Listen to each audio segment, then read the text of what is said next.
The Swedes are clearly doing something right. I mean, time and time again, Sweden is one of those countries that's right up there at the top of the list for one of the happiest countries in the world. And there's gotta be a reason behind it, right? Which got me thinking about some of the things that I've noticed since moving to Sweden that the Swedes seem to be doing right. You know, the things that just make so much more sense here than maybe they do in the rest of the world. And by now, you guys know that I'm a bit of a sucker for a list, so today I'm going to be talking you through 5 of the things that I've noticed that I think the Swedes are doing better than the rest of us. 5 of the things I think we could be learning from the Swedes. And whether you're Swedish yourself or from the other side of the globe, I want you guys to listen carefully and let me know afterwards down in the comments below whether you agree about these things or not. Are these the things that make the Swedes stand out from the rest of us? And which of these things do you think that we could be learning from the Swedes? So it's time to find out, is it something that they put into the water here or just the proportion of sugar that goes into their cinnamon bun dough? What is it that makes the Swedes so happy and what is it that the Swedes are doing better than the rest of us? Well, let's find out.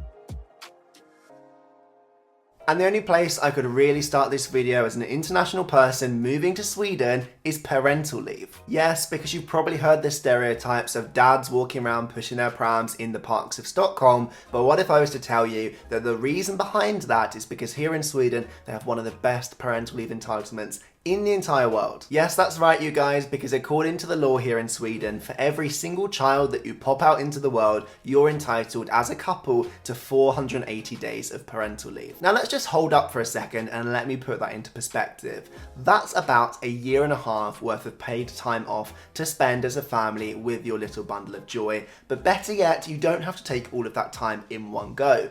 Oh no, in fact it's quite common that if you're planning to have multiple children here in Sweden, you save up some of those days to clump together so that you can spend with your entire family. Reason being that you can actually spend those days all the way until your child turns 7. So if you're having 3 or 4 different children, or if that's in the plans at least, you can save up those days and have a whole summer off with your entire family in about 4 or 5 years time. Better yet, according to the law here, of those 480 days, 90 of them have to be spent by each parent. And the reason for that, of course, is to make sure that each parent gets fair opportunity to leave work and spend some quality time with their child. It's all about encouraging gender equality to make sure that both parents get the opportunity to both further their careers but also spend that love and quality time that they need with their family. And if you're still not convinced that this is one of those areas where the Swedes are doing so much better than the rest of us, well, let's just look at where I'm from in the UK, where as a dad I would be entitled to 2 weeks of paid paternity leave. After that, if I want to take more time off, I have to do that unpaid. So I'm getting 10 days in the UK versus 90 in Sweden. And as I said, that 90 is just a minimum, so I can go on to spend another 200 days with my child if I want to, if that's right for my family. That's a decision for you guys to make instead of for the state to make. Is there any other country in the world that's doing quite as well when it comes to paternity leave as here in Sweden? Let me know what you think down in the comments below. I'd love to hear your experiences from your own countries. Another thing that the Swedes are just doing so much better than the rest of the world, and the second thing on my list today, is music. Yes, indeedy, because did you know that Sweden is in fact the 3rd biggest exporter of music in the world, just behind the USA and the UK. And before we go any further, I know what you guys are thinking. Greg, if it's only the 3rd biggest exporter of music in the world, well, this isn't something we could learn from the Swedes, because clearly there's 2 other countries that are doing even better. Well, what if I was to raise you one point by saying that here in Sweden, they have the highest export of chart music per capita in the world? Yes, that's right. Per individual person here, they are exporting more music to the rest of the world than any other country. And it doesn't take a genius to see that music really runs in the DNA of Sweden. It's pumping through their blood. I mean, look at some of the greatest exports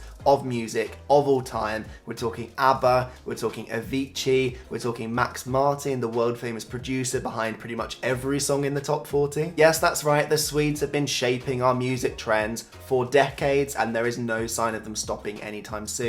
Some of the biggest music artists in the world are Swedish, and they're involved in the songwriting process. They're the producers and the DJs. They're involved in every aspect of the musical process. And when I've touched on Swedish music occasionally in some of my other videos before, I often get comments from you guys saying don't forget to talk about the rock and metal scene here in Sweden, which apparently is also thriving. It's not something that I know a lot about, but you guys tell me all the time that it's really, really big here in Sweden and really impacting and shaping shaping that area of the music genre for the rest of the world. So if there's some specific artists that you guys think we should be listening to really get a flavour of that Swedish metal scene, let us know down in the comments below. But I think you guys get what I'm saying. The Swedes have really left their mark and their footprint all over the music scene, and this is something that I've been aware of for a really long time, but it really hit me again what an impact they've had just before Christmas last year, because I was back in the UK for a short period of time. I went to go and see the musical And Juliet, which was up in the West End in London, and it's a new musical about the rewriting of the traditional William Shakespeare play Romeo and Juliet, but with kind of a feminist twist,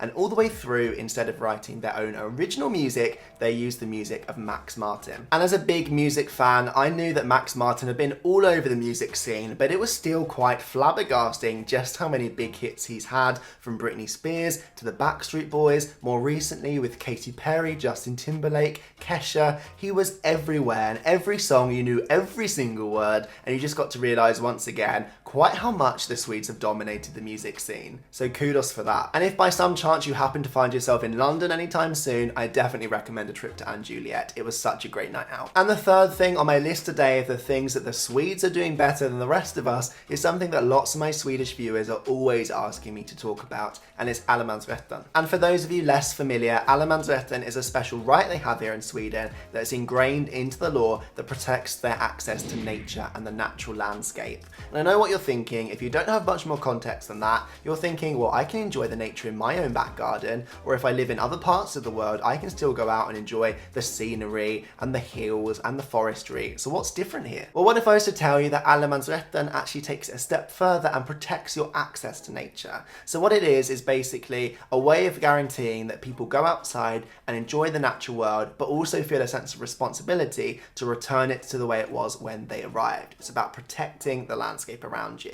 So here in Sweden, if you want to go for a camping weekend, you're allowed to do that in most of the landscape. Of course, there are a few protected private areas, but for the most part, even private lands are fair game. You can go outside, you can set up your tent, and you can enjoy your weekend as long as you are not disturbing the landscape around you. Similarly, you've probably heard the stereotypes that the Swedes love to spend their summers skipping through the forests collecting berries and other foraging goods, and that's exactly the case. There are loads of Swedes that you'll find out in August picking lingonberries, or in September getting their cantarella, which are mushrooms, and that is absolutely the case. That's how they like to spend their time, and they're allowed to do that. They're allowed to go into the forest and forage whatever they can find. There is no kind of limit or protection on what they can do or what they can pick, and the idea with that is to make sure that you can go out and make the most of your own back garden and the surrounding areas, as long as at the same time you're not damaging the ecosystems around you. So the chances are, if you're here in Sweden for a weekend and you see a little footpath through a forest, you don't have to be scared about going through that footpath unless there's a sign stating otherwise. For the most part, you're allowed onto private lands, as I said, as well, and to enjoy all of that wandering that you can do and all of that hiking, because nobody's going to mind as long as you don't create any mess or havoc. And for the fourth thing on my list today, we're moving on from allemansrätten to something else that everybody here in Sweden is doing, and that's Fika. And I think it's fair to say that Fika is one of those things that Sweden is super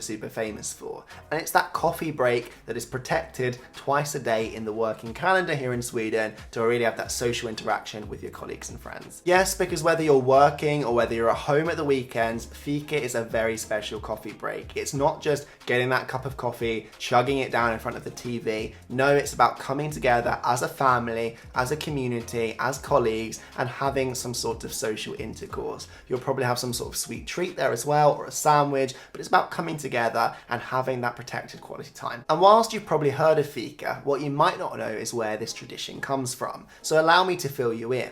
Well, as we all know, the Swedes have a very close connection to coffee, and as a result, they have a bit of a turbulent history when it comes to the stuff as well. These days, Sweden is one of the highest consumption drinkers of coffee in the world per capita. In fact, they compete every year with Finland to be the top coffee consumers in the world. But historically, we actually got to the point here in Sweden where coffee was banned to drink. But of course, there were lots of Swedes that just needed their fix anyway. And as a result, there were lots of people that continued to meet up secretly in private to drink coffee without the authorities finding out. And the code word that they used for those meetings was Fika. Yes, that's right, because Fika is actually an inversion of the 19th century word for coffee, which was café. And that is the reason that we got this tradition in the first place. And a video about the thing that the Swedes are doing better than the rest of the world would not be complete without my fifth and final topic today, which is of course sustainability. And even if you're not so hot on Sweden's green living practices, you've definitely heard of Greta Thunberg, who is of course the climate activist from Sweden, who has really created a mark for Sweden as being the place that likes to live sustainably, likes to think green, and likes to find solutions to make sure that we can live in a more sustainable way for the future. But what I can confirm for you guys here today is that that kind of thinking lives and breathes through the entire Swedish population.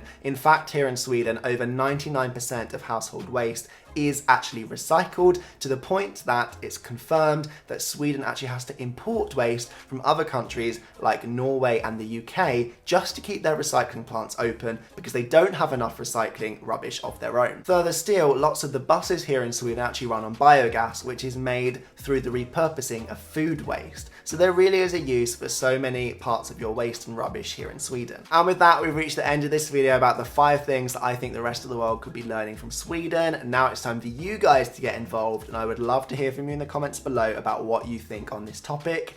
If you're Swedish yourself, do you think there's other things we could be learning from Sweden? What should we be taking note of? Let me know down in the comments below. And if you're also an international viewer, let me know what your country is doing or which of these practices you think that they could be taking note of from Sweden. And then after that, if you haven't subscribed to my channel yet, I would really appreciate if you could. I make new videos every week, and it's so great to have your support and have you guys along for this journey. And then drop me a like if you haven't done that too. That would be really awesome. It shows me that you like the video and you want more stuff like this. I really appreciate that support.